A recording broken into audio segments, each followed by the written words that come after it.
Pouco tempo atrás, um amigo meu me procurou num sábado de manhã na igreja e disse assim: eu preciso que você vá visitar o meu filho. Eu notei que ele anda falando sozinho dentro do quarto. E aquilo, 2, 3 meses eu perguntava para ele: nada, pai, não, eu estava vendo televisão, eu estava vendo isso e aquilo. E aí, essa semana a coisa foi ficando mais desesperadora. À medida em que ele falava sozinho no quarto, eu comecei a perceber que ele estava negando e evitando ir à igreja. E aí eu coloquei contra a parede. E ele disse para mim que ele anda vendo espíritos malignos que se apresentam diante dele. Espíritos malignos.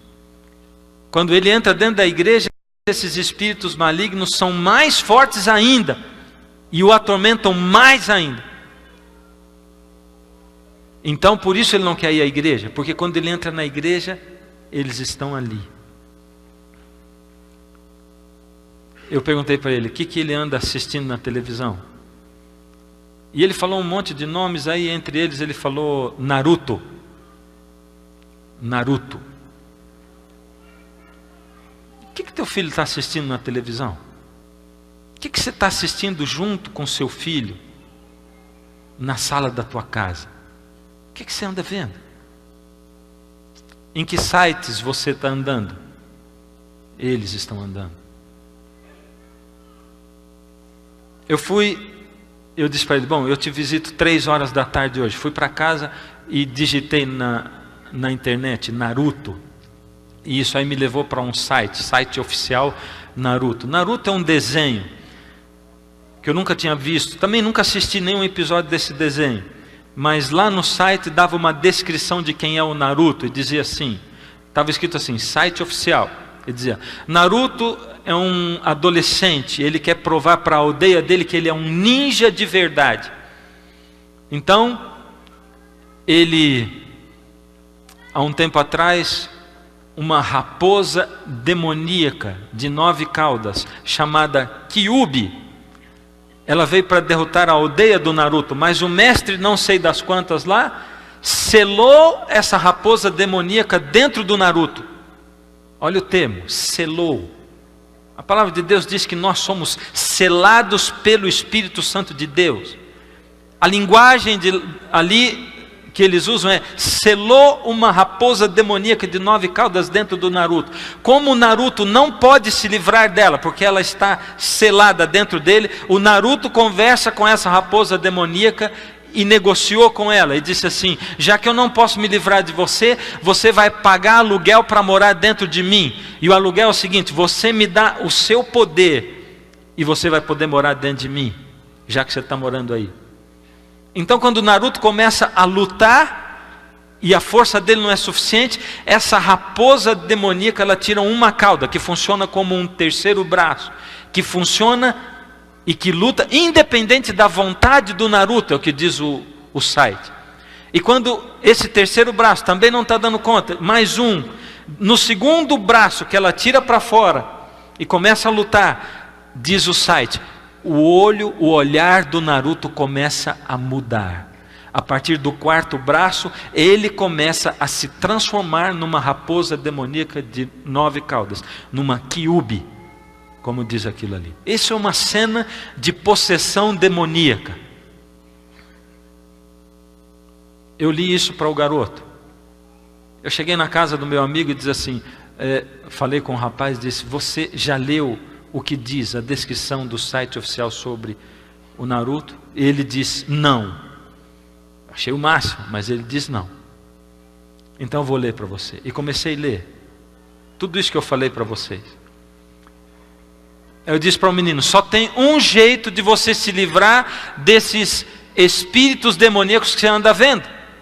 E o único jeito de você se livrar deles é o seguinte: você tem que se livrar de tudo que é Naruto, arrancar as revistas, tudo que você tem, se livrar de assistir isso na TV. Você tem que se livrar do Naruto também no seu computador. Apaga tudo, acaba com tudo. Você tem algum selinho, encaderna alguma coisa, acaba com tudo. Se livra de Naruto na sua vida.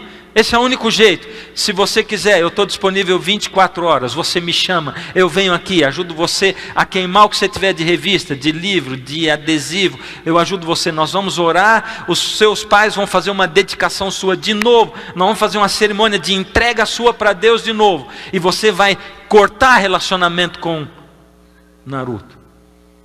E aí o rapaz olhando para mim diz assim, eu não posso. Por que você não pode? É porque eles já me disseram que se eu cortar o relacionamento com o Naruto, eles vão me possuir. Você só tem duas chances. Ou você se entrega totalmente ao inimigo, ou você rompe com ele e se liberta nas mãos de Jesus. Isso já faz quase um ano que aconteceu. Eu estou esperando esse garoto me telefonar até hoje. Me mudei da cidade e ele não me procurou até hoje. Aliás, há um tempinho atrás, uma psicóloga, minha amiga minha, disse assim, pastor, eu estive conversando com fulano de tal que me procurou para um tratamento. Aí quando eu disse para ele, o seu tratamento deve ser, não é psicológico, isso é um problema espiritual. Você já procurou um pastor? Ele disse, sim, eu procurei o pastor Fernando, e eu estou conversando com o senhor, o que o senhor achou? Eu disse isso para ele. A gente está tentando fazer tratamento psicológico de certas coisas que nós escolhemos colocar na nossa vida, na nossa casa, na nossa família. Esse homem não se tornou um endemoniado assim de uma hora para outra. Ele foi permitindo com que o inimigo entrasse na vida dele em diversas áreas. E aí o inimigo entrou de tal maneira que precisava de ter uma legião de demônios dentro dele para tomar conta de todas as áreas da vida dele que ele deixou serem dominadas pelo inimigo. O inimigo está rondando a sua casa e a sua vida. Ele deseja tomar conta de tudo. Como você pode entender o plano de Deus para a sua vida se você está exposto o tempo todo, e a sua família, a filosofias que o inimigo tem colocado através de filmes, de novelas, de desenhos? Como é que o demônio entra na vida de alguém? Como é que é? De repente ele se aposta assim? Ninguém é dominado pelo inimigo, a não ser que permita. Não existe uma possessão demoníaca, permissão da própria pessoa. E como nós permitimos? Não existe nenhum pecado que acontece assim, aconteceu, de uma hora para outra. Não, existe um processo. Todo pecado começa dentro da nossa mente, do nosso pensamento. É por isso que a nossa oração constante tem que ser, Senhor, purifica os meus pensamentos. Purifica a minha alma, limpa a minha mente, Deus, de pensar coisas que não devem ser pensadas, de olhar para onde eu não posso olhar. O inimigo não chega de uma hora para outra e arromba a porta do seu coração e entra sem a sua permissão. Não, de maneira alguma. Ele atrai você. Ele vai colocando diversão, ele vai colocando entretenimento, ele vai colocando sabores em lugares diferentes da sua vida e vai atraindo você. Aí ele vai misturando a verdade com a mentira. A gente pode ver isso aí claramente nos entretenimentos, não é? Nas diversões, na televisão principalmente. Você começa assistindo um programinha bem ingênuo, e depois você começa a assistir outra coisa, e você vê, se você parar num momento da sua vida e dizer, puxa, antigamente eu assistia só tal coisa, por que agora eu estou vendo isso, isso e isso também? É porque você foi abrindo mão, você foi sendo transformado aos poucos, e você foi deixando entrar dentro do seu pensamento, da sua mente, do seu coração, o inimigo, e ele foi tomando conta de partes e de áreas da sua vida. Você foi cedendo, comendo isso e aquilo que você não comia. Você foi vivendo e foi procedendo, agindo de tal e de tal maneira. Você foi se divertindo, foi se permitindo. E aos poucos o inimigo vai tomando conta de pontos da nossa vida. E eu parei agora.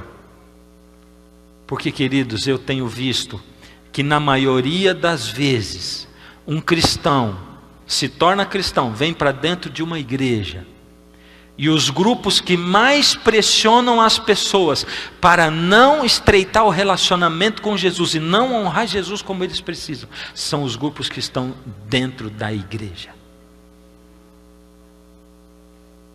Existe alguém pressionando você dentro da igreja, um grupo de amigos pressionando você, para você não adotar a alimentação que você precisa adotar, para você não adotar o vestuário de acordo com você precisa adotar, para você não fazer no sábado à tarde as coisas que você precisa fazer.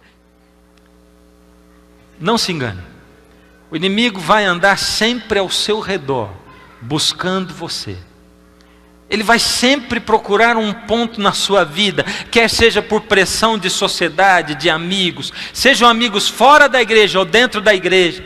Ele vai sempre pressionar você com filosofias humanas, com pessoas que vão tentar entrar na sua mente, os sábios humanos, os que se dizem sábios, mas o Senhor, para ele a sabedoria do homem é loucura. Por isso que para os homens a sabedoria de Deus é loucura, porque as duas coisas não se encaixam. O Senhor Jesus deseja ser o Senhor e o Deus da sua vida. Ele deseja ser o Senhor e Deus do seu lar, do seu negócio. Ele deseja ser o Deus e Senhor de toda a sua vida e tudo que envolve a sua vida, dos seus filhos, da sua família, da sua casa. Ele deseja ser o Senhor.